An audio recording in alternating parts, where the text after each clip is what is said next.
Tinuod ba nga adunay bersikulo nga makahadlok diha sa Biblia? So ani nga video atong paghisigutan ang makahadlok nga bersikulo nga gisigutan sa Biblia.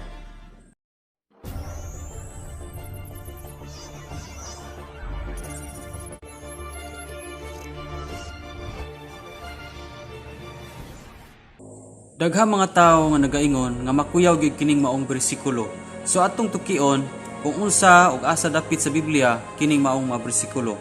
So naa kini makita sa Mateo 7:21 abot sa 23. Matud pa sa pulong sa Dios, dili ang tanan nga magtawag kanako Ginoo Ginoo makasulod sa ginharian sa langit, kun dili kadto lamang nagtuman sa kabubuton sa akong Amahan nga adtoa sa langit.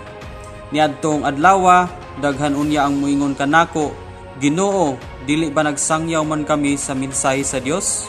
Naghingilin sa mga yawa o naghimog daghang mga milagro pinaagi sa imong ngalan? Apan ingnon ko niya sila, wala ako makaila kaninyo, mga makasasala, pahawa kamo. Ining bersikulo 21, makita nimo dinhi nga adunay mga tao nga nagtawag og Ginoo apan dili pasudlon. Tungod kay duna po'y mga Kristohanon, dunay nag-alagad sa Ginoo nga daghan lang sila sa sulti apan wala kini gipakita nila sa buhat. So gisgutan dinhi nga mag-unsa man ang daghan kayo tang nakatunan sa pulong sa Dios, daghan kayo tang mga bersikulo o kanunay tang nagtawag sa Ginoo apan layo kayo ang ato mga binuhatan sa gisulti sa pulong sa Dios. Halos tanang tawo ni kalibutan na mutawag gyud og Ginoo, moampo gyud og Ginoo. Sa panahon sa kalisdanan, moampo gyud og Ginoo. Panahon sa mga problema, moampo gyud sa Ginoo. Panahon sa mga panginhanglan, mangayo gyud ug mutawag gyud sa Ginoo. Pero matud pa sa mga bersikulo dili ang tanan. Muna ang igsuon, mag-unsa man tuod kung kuyog-kuyog ta sa Pangginoo, apan layo ang ato ang binuhatan. Sama ni Judas, kuyog-kuyog sila ni Jesus, mga tinun-an, mag-ampo si Jesus ug mga tinun-an, ato apod siya. So, kanunay siyang nakabati sa pulong sa Dios. Kanunay po silang nagtawag, nagampo, gitudluan si Judas pag-ampo. Apan, ang problema igsoon, dunay kinaiya si Judas nga nagpahipi siya ang kasing-kasing nga wala pa niya gisurinder sa Ginoo ang pagkamabudhion. So, di ba? Kung imong tanawon, daghang mga tao nga samang Judas nga kuyog-kuyog sila, Kristohanon sila kadomingo, apan ini kalaing adlaw, dili na usab sila Kristohanon. So dili tanan gyud ang makasulod ug makahadlok kining maong bersikulo kay gisigutan dinhi nga dili day ang tanang nagtawag o Ginoo pasudlon niya. Ug mas kuyaw kining bersikulo 22 kay dunay gipanghisigutan dinhi nga mga magwali ug mga magsasangyaw ug kaning mga naghimog mga milagro ug kaning mga naghingilin og espiritu sa demonyo pinagi sa ngalan sa Ginoo. So dunay gisigutan dinhi nga mga magsasangyaw. So dili tanan nga nagsangyaw makasulod sa ginharian sa Dios. Bisan pa o kusog sila nga muwali o daghan kayong mga tao nga nagtuo kanila, daghan kayong tao nga nagsunod kanila, o daghan mga tao nga namati kanila. Tungod kay dunay gitawag og mga false prophet, dunay gitawag og mga false teachers, mga mini nga mga magtutudlo, kaning klasihas mga magtutudlo, sila ning nagdugang sa pulong sa Dios ug sila pud ang nagkuha sa pulong sa Dios. Nga adunay gisulti ang pulong sa Dios nga wala nila sunda ug adunay wala gisulti sa Dios apan ilang gibuhat. So muni gitawag og mga false prophet. So muni ang kuyaw kay bisan pa og naghimo sila og mga milagro kay dili mapod ang tanan nga milagro gikan sa Ginoo. Ang Ginoo actually makahimo siya daghan kay mga milagro sa tawo.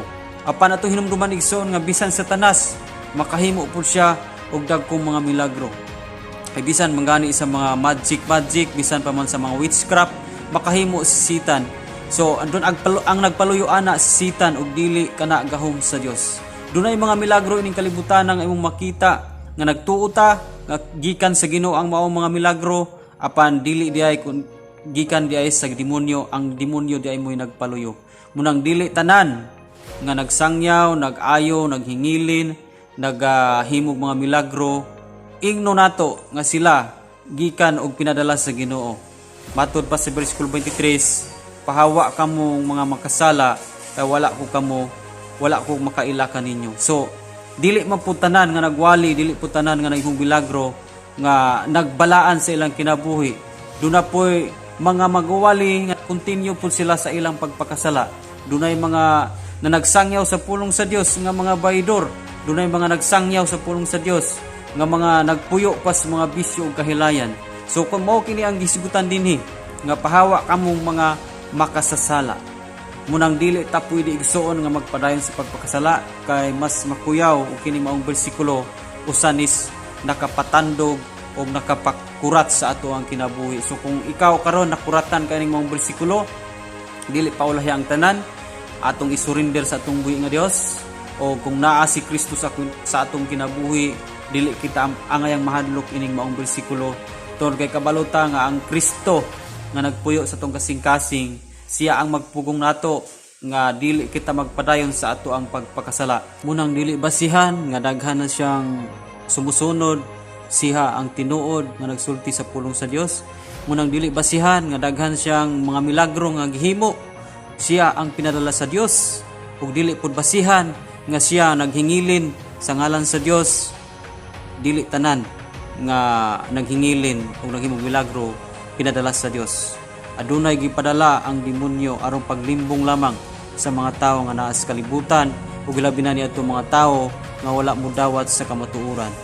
Ug dinhi lamang takutob, daghang salamat sa inyong pagtan-aw ni nga video. Kung bag-o pa kanini nga channel, i-like, i-subscribe, and then i-click ang notification bell para ma-update ka sa uban pang mga video nga akong i-upload. So kita na punta sa sunod na pud nako nga mga video. God bless and glory to God.